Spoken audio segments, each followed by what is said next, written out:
ভাগ্য বদলানোর দোয়া। যে দোয়া পাঠ করে পড়ে বিশ্বের রাজত্ব পেয়েছিলেন সুলাইমান আলাইহিস সালাম। দোয়া মুমিনের ইবাদত এবং বড় সহযোগী।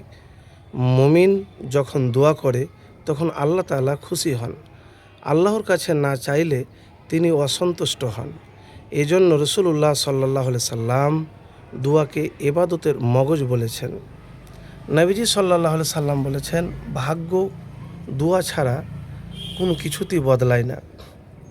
তাই নবীজি সাল্লাল্লাহু আলাইহি সাল্লাম বলেছেন, সে কথা জীবনের চাইতেও সবচাইতে দামি কথা। সে কথা হলো যে দোয়া যা আপনার খারাপ ভাগ্যকে ভালো করে দেবে, ভাগ্য বদলে যাবে। কিন্তু দোয়া কিভাবে করবেন আর কিভাবে দোয়া করলে কবুল হবে, তা আমি খুবই অতি সংক্ষিপ্তে বলবো যে পবিত্র হয়ে আপনাকে দোয়া করতে হবে। পবিত্র না হয়ে আপনি দোয়া করলে আপনার কবুল হবে না। অনেকেই দোয়া করে কিন্তু বলে যে দোয়া করলাম কিন্তু কবুল হলো না, আমি পেলাম না, তাড়াতাড়ি করে। কিন্তু দোয়া আপনাকে ইনকাম, রোজগার, হৃদয়ের পাপ থেকে সব কিছু থেকে পবিত্র হতে হবে আর মুমিন মুত্তাকি হতে হবে, তাহলে আপনার দোয়া কবুল হবে। এজন্য রাসূলুল্লাহ সাল্লাল্লাহু আলাইহি ওয়াসাল্লাম দোয়ার ব্যাপারে বলেছেন যে যখন তোমরা দোয়া করবে বলবে না যে আমি দোয়া করলাম কিন্তু দোয়া কবুল হলো না, তাড়াহুড়ো করবে না। তো প্রিয় ভাই, আমি এতটুকুন আপনাকে বলবো, পবিত্র কোরআনে নবী রাসূলদের বিভিন্ন দোয়া উদ্ধৃত হয়েছে। এসব দোয়া একদিকে প্রার্থনা সম্পর্কে সচেতন করে, অন্যদিকে দোয়ার শিষ্টাচার দেয়। তা আমি এতটুকুন আপনাকে বলবো, কোন দোয়াটি পাঠ করেছিলেন সুলাইমান আলাইহিস সালাম।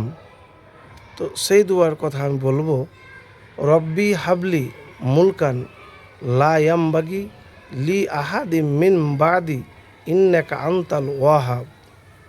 এর অর্থ হলো, হে আমার প্রতিপালক, আমাকে এমন রাজত্ব দান করো যা আমার পরে আর কেউ পাবে না, নিশ্চয় তুমি সর্বশ্রেষ্ঠ দাতা।